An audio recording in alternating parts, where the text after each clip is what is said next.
Tiga, mulai. Assalamualaikum warahmatullahi wabarakatuh. Halo, apa kabar sobat-sobat UMKM Sleman? Jadi kita ketemu lagi dengan Plut Sleman. Saya Bayu Baroto Diasto. Di sini kita mencoba mau ini ya,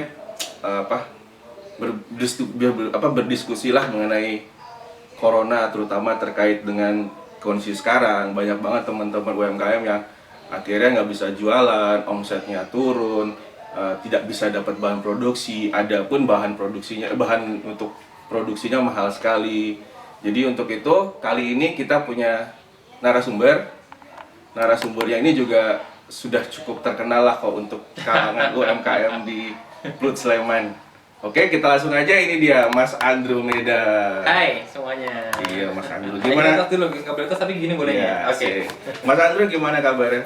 Alhamdulillah luar biasa banget. Sehat ya? Kita harus sehat terus ya. Jadi selain sehat kita juga harus positif ya, Mas. Yes, harus selalu setting positif, harus selalu happy supaya imunnya bagus. Oh iya. Gitu. Jadi gini Mas, sekarang kan corona ya. Oke. Corona dampaknya tuh ternyata luar biasa dan tidak hanya di Indonesia, Oke. di dunia gitu loh. Betul. Dan untuk Mas Andro sendiri Mas, ini Sweet Sunday-nya gimana? Kena dampak nggak Mas? Boleh cerita nggak? Oke, siap, boleh. Thank you banget Mas Bayu. Oke, halo pahlawan pangan semuanya. Nama saya Andromeda. Saya adalah pemilik dari Sweet Sunday Es Krim di Jakarta. Saya mau sharing mengenai dampak corona ini terhadap Sweet Sunday itu seperti apa. Tentu semuanya pasti kena dampaknya ya. Iya. Di Sweet Sunday sendiri dampaknya tuh masif gede banget di kita Mas. Kenapa? Karena pangsa utama pasar kita adalah HoReCa, hotel, restoran, cafe, catering. Dimana kita tahu corona tuh menghajar hotel, catering sekarang nggak boleh ada nikahan, cafe juga jadi pada sepi karena lockdown, restoran juga gitu ya.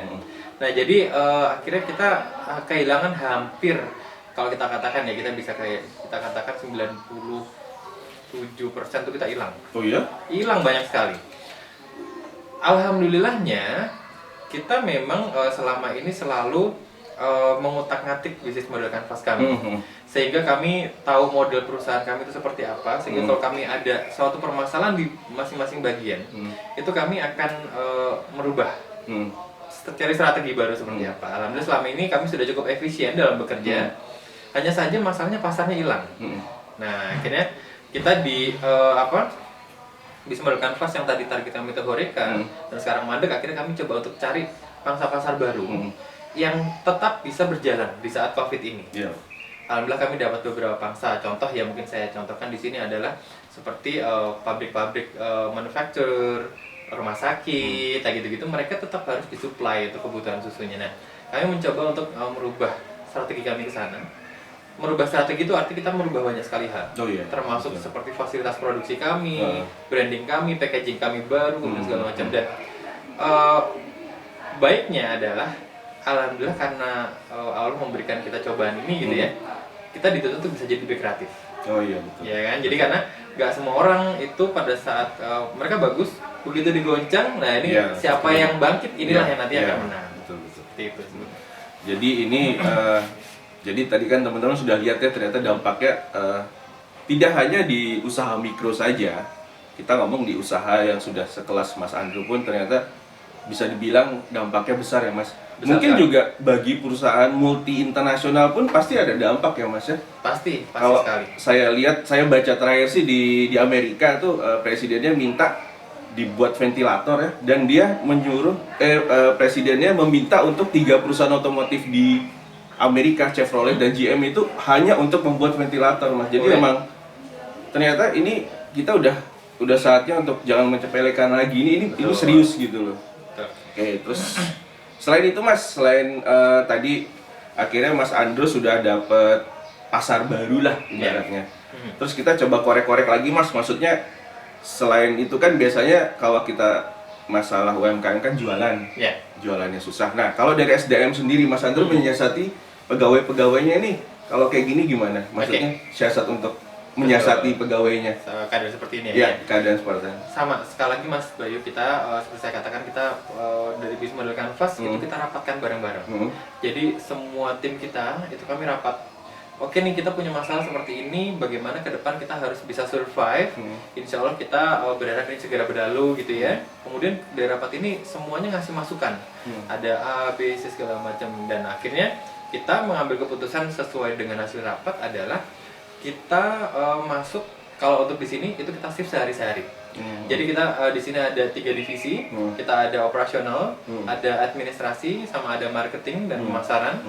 Itu mereka ada masing-masing ada lebih dari 1 orang, ya.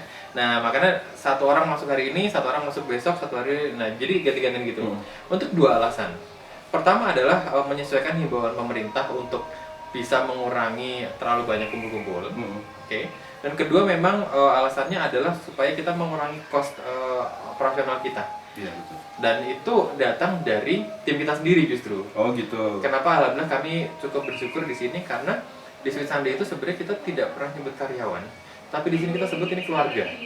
Jadi semua benar-benar memiliki Sweet Sunday. Makanya mereka sendiri yang supaya bisa survive seperti ini, seperti ini. Tetapi tidak menutup kemungkinan kalau misalnya kita ternyata dalam 1 hari kita butuh ternyata produksinya banyak, atau misalnya harus nganternya banyak, maka orang yang tadinya harusnya nggak harus shift masuk, dia justru bisa masuk, itu nggak apa-apa. Jadi semuanya benar-benar kita serahkan kepada rapat, dan rapat diputuskan ternyata seperti itu. Alhamdulillah kami cukup efisien, Mas. Jadi meskipun tim itu pada nggak masuk, tapi mereka di rumah itu mereka juga mengeluarkan gitu-gitu. Oh gitu ya. Jadi ini maksudnya juga bagi teman-teman yang kebetulan kerja di sini ya Mas. Jadi emang Sweet Sunday itu udah jadi merupakan suatu keluarga. Betul sekali, Mas. Mas Andro sendiri kisi-kisi membuat mereka itu menjadi kayak seperti keluarga, Mas, itu gimana? Ada nggak kisi-kisi mungkin juga nanti buat teman-teman di UMKM ya, jadi yang kita nggak menganggap mereka sebagai bawahan atau atasan atau karyawan, tapi menarik supaya mereka juga merasa memiliki bisnis gitu, Mas. Ada kisi-kisi nggak ke arah situ, Mas? Siap, baik. Terima kasih. Jadi mungkin tips dan saran ya, bagaimana supaya tim itu merasa memiliki perusahaan ini sehingga mereka benar-benar menjaga ini seperti keluarganya sendiri. Maka pertama yang harus dikatakan adalah mereka harus memiliki alasan untuk bekerja di sini itu apa? Selain uang. Oh ya. Ya, jadi pada saat kita hanya bilang gajinya gede atau gajinya berapa gitu ya, maka mereka kan hanya cari gaji. Tapi yang kita tawarkan di Sweet Sunday adalah di sini memang untuk gaji kita insya Allah sudah semuanya minimal UMR. Jadi insya Allah sudah tercukupi. Loh, kadang ada beberapa UKM yang ngomong, Mas UMR kan kegedean kalau buat UKM. Kegedean kalau jualannya sedikit. Kalau jualannya banyak jadi kecil. Nah, gimana cara jualan banyak? Berarti kita bicara produksinya harus optimal, ya kan? Kita bicara brandingnya harus bagus, proses administrasinya, collection, penagihan itu harus bagus. Makanya kita meskipun jumlah orangnya sedikit di sini, tapi semuanya bekerja seperti memiliki Sweet Sunday. Nah, itu juga kami setiap 3 bulan sekali kami ada outing. Nah, di outing ketiga, jadi karena 3 bulan sekali berarti setahun kan 4 kali. Di outing ketiga itu kami outing besar. Oh gitu. Nah, jadi memang kita di sini kapan-kapan kalau mungkin teman-teman UKM ada mau berkunjung ke Sweet Sunday gitu ya, teman-teman tidak akan menemukan kantor di sini. Teman-teman menemukan rumah yang isinya ada orang-orang kerja. Dan kita pengen kantor kita tuh memang orang-orangnya sedikit tetapi efektif seperti Google sebenarnya. Jadi orang-orang Google tuh ditinggal pun mereka masih bekerja. Betul. Koordinasi kami itu nanti mungkin bisa diikuti juga, ada salah satu aplikasi namanya Trello. Nah, jadi kami punya target ke masing-masing, itu kami ada di aplikasi Trello ini. Jadi misalnya kami punya target marketing minggu ini harus kemana-mana, harus closing mana-mana, itu kita bisa amatin semuanya. Operasional harus apa, kemudian administrasi harus seperti apa. Begitupun kami juga sudah pakai untuk aplikasi administrasinya, kita pakai Mokapos di sini. Nah, sebenarnya banyak PWS yang lain ya, cuma kebetulan kami pakainya Mokapos gitu. Jadi ini tidak dibayar untuk promosi, jadi ya tidak harus pakai itu. Yang penting harus ada pencatatan keuangan yang benar-benar bisa dipertanggungjawabkan. Kemudian juga kami untuk absensi kami memakai sidik jari, sehingga semuanya sudah kita di sini bertanggung jawab sama dirinya masing-masing. Nah, itulah bagaimana kita menumbuhkan rasa tanggung jawab di diri masing-masing sehingga kita tidak perlu terlalu pusing-pusing ngurusin satu persatu orang. Seperti yang kalau kejadian di beberapa perusahaan-perusahaan kolonial gitu ya, itu zaman-zaman dulu kan kayaknya kita harus diawasin, kalau nggak diawasin tuh gimana. Gitu, jadi insya Allah kita menumbuhkan rasa memiliki di sini, Mas. Jadi ini loh teman-teman UMKM, jadi sebenarnya Mas Andrew ini sudah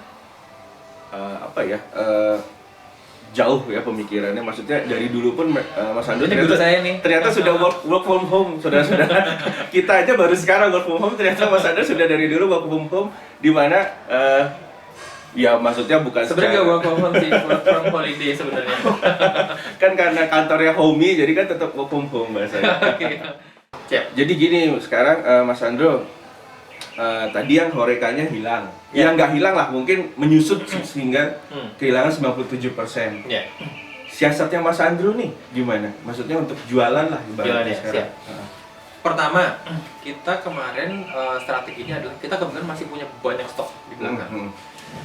Kita pertama ngabisin stok kita dulu supaya jadi duit, ya kan? Kalau ketahan kan dia jadi stok yang dia mandek. Bagaimana kita ngabisin stok di saat-saat seperti ini? Kita buat promo. Dan kalau biasanya kita menjual produk kita itu sebagai bahan tersier, ya, gitu kan? Kan orang tuh kan yang dasar-dasar dulu baru ini.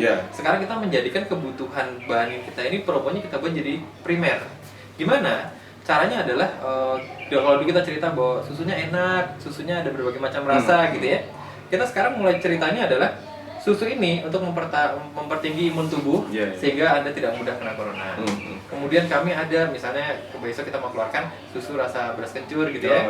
Jadi susu plus herbal, jadi itu untuk menjaga daya tahan tubuh plus enak juga gitu. Jadi kita mulai jual isunya adalah untuk kesehatan sekarang. Ya karena memang isunya sekarang penyakit ya, harus dikonter dengan kesehatan. Jadi kita coba jualan itu dan kita selain kita promo, kita juga butuh pasar yang memang harus gede. Nah, jadi kita cari pasar mana ya kira-kira serapannya besar. Karena selain kami memikirkan diri Sweet Sunday sendiri, kita juga harus pikirkan peternak kita. Peternak kita nggak mungkin mereka nggak diambil susunya, karena setiap hari mereka produksi. Jadi apa yang akhirnya kami targetkan, kami mengincar salah satunya adalah industri manufaktur.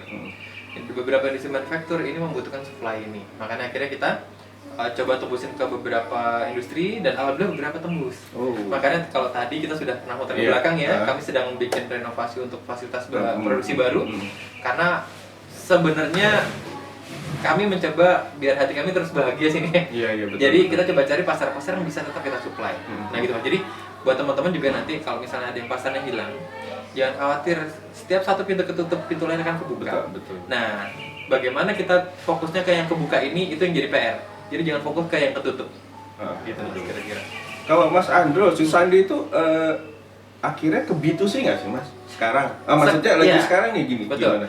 Untuk promonya kita B2C sekarang. B2C. Karena B2B-nya kalau catering juga sekarang nggak boleh nih karena ya hotel juga lagi agak lemah, kemudian juga restoran juga lagi ini, maka kami promonya ke B2C. Tapi untuk yang yang supply masifnya tetap kami B2B. Karena dasarnya Sweet Sunday itu memang kita hidup B2B. Core-nya di situ ya Mas. Core-nya B2B sebenarnya. Ini nggak Mas, maksudnya kan tadi dari B2B yang Horeca, terus tiba-tiba pindah ke B2B industri dan B2C. Skema promonya Mas, kan berubah tuh. Itu gimana tuh? Berarti kan harus ada SDM yang mumpuni ya? Maksudnya selain dari Mas Andrew sendiri, itu gimana Mas nyiasatinya?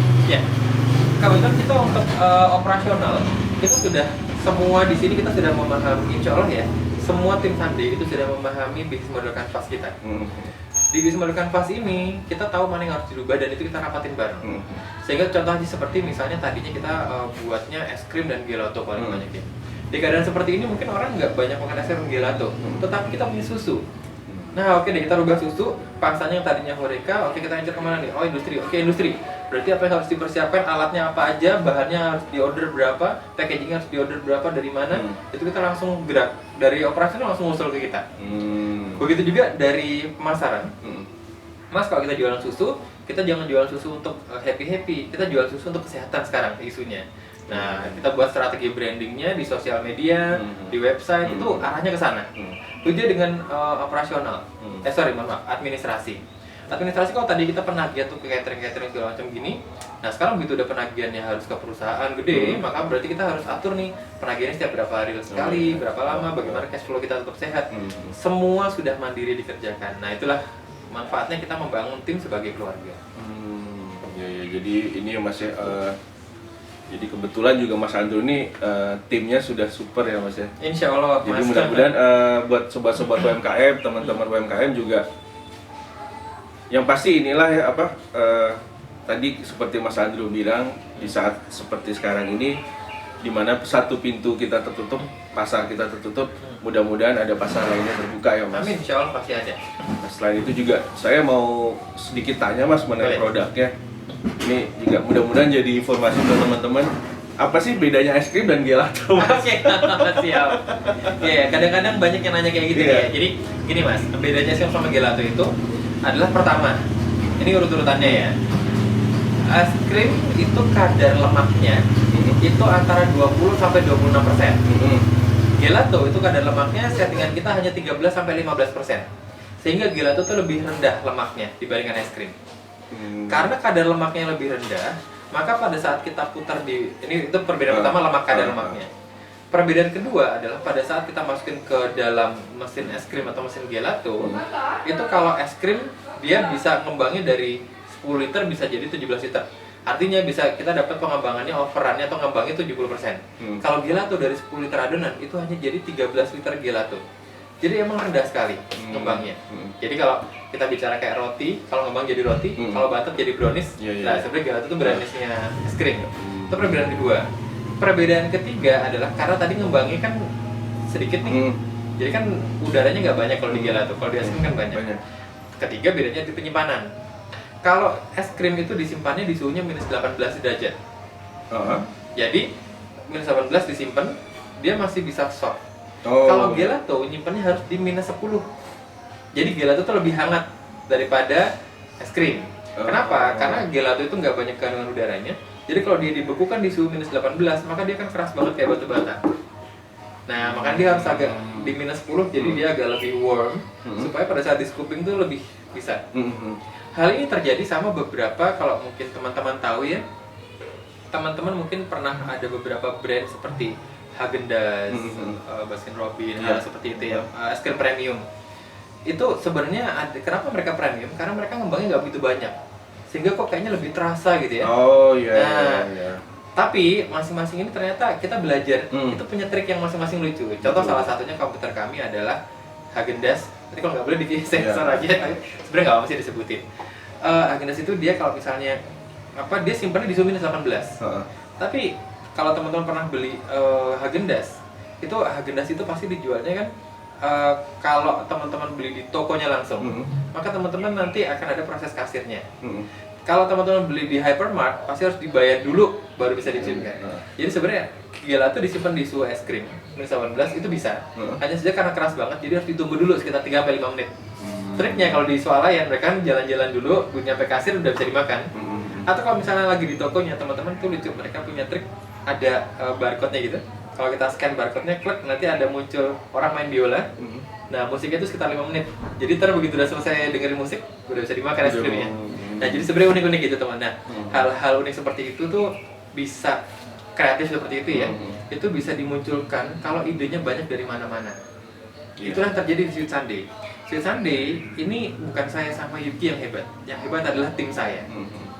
Kebetulan karena pemiliknya saya yang kelihatan hebat saya, tapi enggak, tim saya yang hebat. Nah, itulah fungsinya kita membangun tim yang hebat adalah supaya kita sangat-sangat terbantu ke depannya untuk bangun impian kita bersama-sama. Seperti itu. Jadi ini Mas ya, sebenarnya kita sebagai pengusaha atau apa tuh jangan menutup mata untuk melihat referensi ya. Ya, harus terbuka. Ya, walaupun salah satunya dari kompetitor gitu. Harus. Maksudnya kita bisa belajar banyak dari kompetitor. Betul. Dan toh kompetitor juga pasti kalau kita sudah bagus, dia belajar dari kita gitu loh.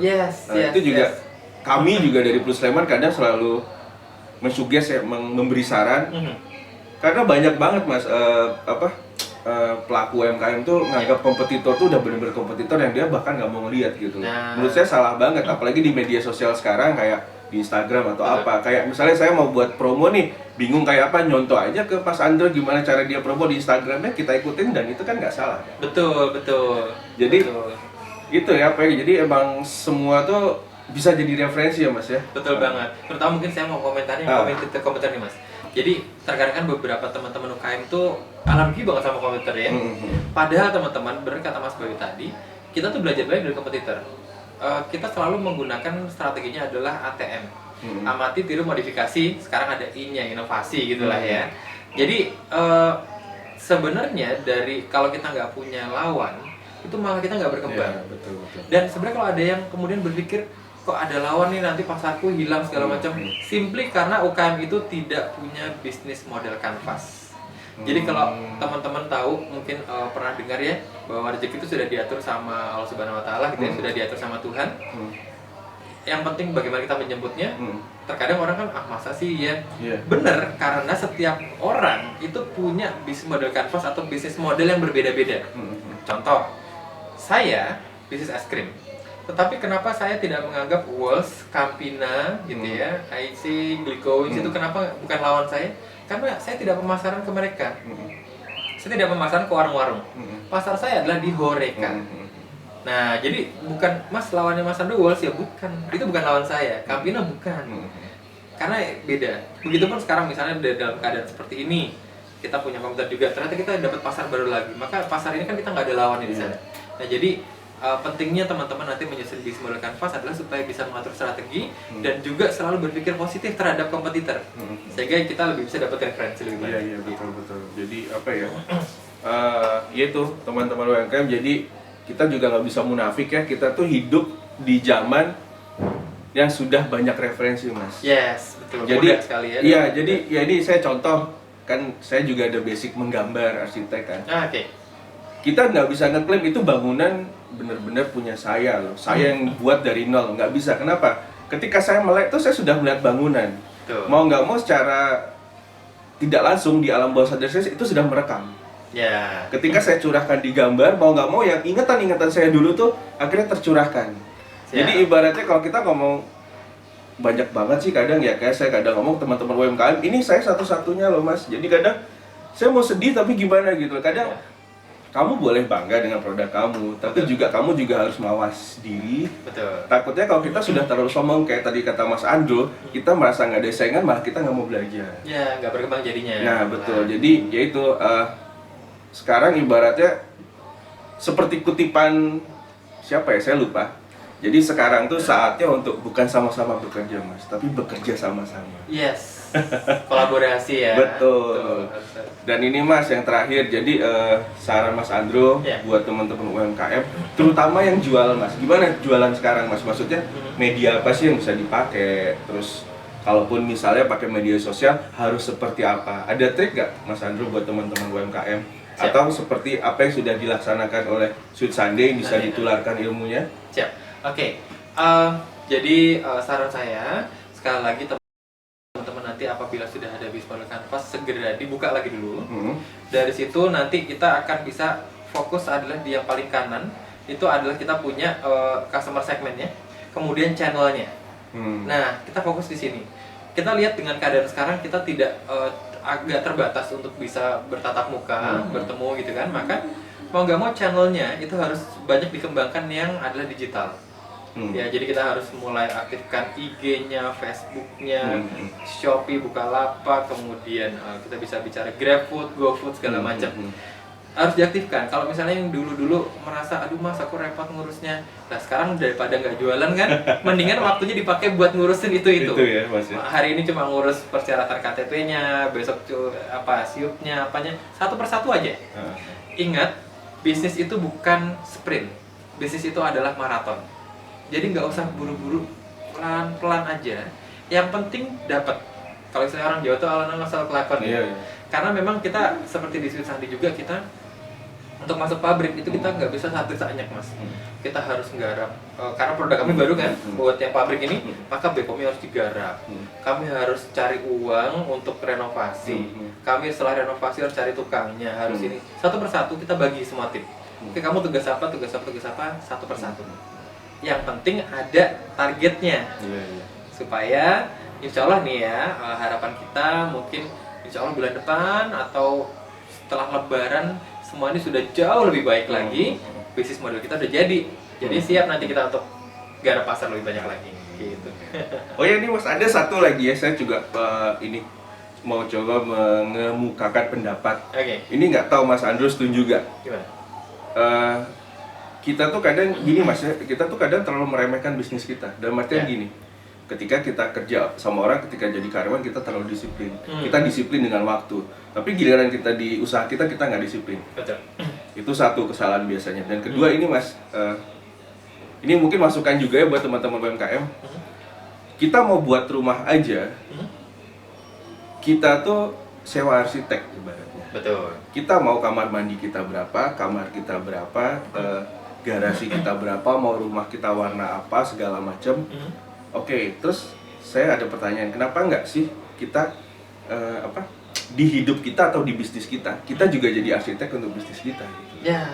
Itu yang kadang kayaknya susah Mas. Jadi kayak misalnya ditanya, mungkin kalau Mas Andro sudah tahu, tapi mungkin teman-teman UMKM misalnya ditanya, kamu 5 tahun lagi mau kayak apa? Nah, terus jalan ke sananya mau kayak apa? Itu ibarat aja rumah kan? Betul. Rumah juga, kita misalnya mau punya rumah impian, kita udah buat kamar mandinya berapa, kita jadi arsitek untuk rumah kita sendiri. Betul. Kenapa kita nggak jadi arsitek untuk bisnis kita gitu? Ya, itu gimana Mas? Setuju nggak Mas kayak gitu? setuju banget. Mas. Jadi gini, kalau mungkin teman-teman melihat Sunday sekarang, saya sudah ngomong ini sudah dari bertahun-tahun yang lalu. Masalah Mas Andro katanya mau tahun ini terrealisasinya, ya dilalah belum gitu ya. Tapi kalau tadi sudah kita lihat ke belakang, kita punya cold room, kita punya berbagai macam alat yang nilainya juga tidak rendah gitu ya. Itu tidak saya minta sekarang dan besok dapat. Saya rencanakan itu. Oke, dalam 5 tahun ke depan saya harus punya target, saya punya cold room, saya punya mesin es krim. Besok saya harus lebarkan ruang produksi ke sana. Harus ini target. Masalah itu tercapai atau enggak? Bukan enggak sih. Pilihannya pengusaha itu cuma tercapai atau diundur dulu. Iya. Tapi insya Allah suatu saat pasti tercapai. Nah, semua ini hasil strategi kita sudah dari bertahun-tahun yang lalu. Iya, betul. Jadi teman-teman juga jangan maunya saatnya. Nah, jadi diarsitekin dulu. Kita kira targetnya 5 tahun ke depan kita akan supply berapa, market share kita mau berapa, kemudian nilainya berapa besar kita serap dari peternak dalam jangka waktu ini. Kalau teman-teman targetkan itu, diarsitekkan dulu ya kalau istilahnya Mas Bayu itu, maka nanti doa dan semangatnya bukan hanya dari kita, tapi dari tim juga. Tim akan mikir, aduh kalau 5 tahun lagi berarti gue harus ngelempar susu sebanyak 5.000 liter per hari. Berarti pemasaran harus kemana aja, brandingnya harus seperti apa, produknya harus seperti apa, cara penagihan seperti apa, itu semua akan dibantu tim untuk membangun. Jadi yang diarsitekin adalah sebenarnya impian kita Mas. Betul, iya. Bener banget Mas Bayu, maka nanti kalau ada yang butuh arsitek buat rumah ataupun bisnis, Mas Bayu ini multi talent. Mas Andro arsitek bisnis.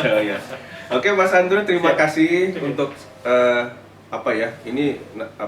masukannya begitu besar ya di kala kita sedang susah kayak gini, di kala sedang COVID ini. Jadi mudah-mudahan nanti teman-teman yang mendengarkan bisa jadi masukan dan ilmunya juga bisa bermanfaat. Oke, terima kasih Mas Andro. Thank you banget. Dulu. Siap. Oke, sampai ketemu lagi teman-teman sobat UMKM. Assalamualaikum warahmatullahi wabarakatuh. Waalaikumsalam warahmatullahi wabarakatuh.